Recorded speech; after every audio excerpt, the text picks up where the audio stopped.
ముందటికి తీసుకొస్తుండు. మీరు నమ్మితే చాలా సంతోషమే.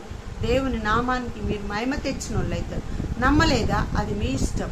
నేను మిమ్మల్ని నమ్మియాలని నేను మీ ముందడికి వస్తలేను.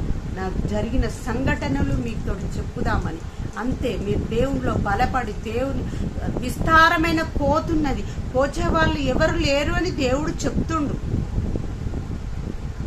మనం చనిపోతే ఎక్కడికి పోతాం? మన పాపాలు మనలో ఉంటే మనం ఎక్కడికి పోతాం? మన ఆత్మకు సావు లేదు. అందరికీ తెలిసి, అందరికీ తెలిసిన జీవిత సత్యమే ఇది. దేవుడు ఒక్కడే అని కూడా తెలుసు. మిమ్మల్ని మీరు మోసం చేసుకుంటా మీరు బతుకుతానని మీకు ఎప్పుడు అనిపిస్తలేదా? మిమ్మల్ని మీరు మోసం చేసుకుంటున్నారు. దేవుడు అసలైన యేసు ప్రభు ఒక్కడే.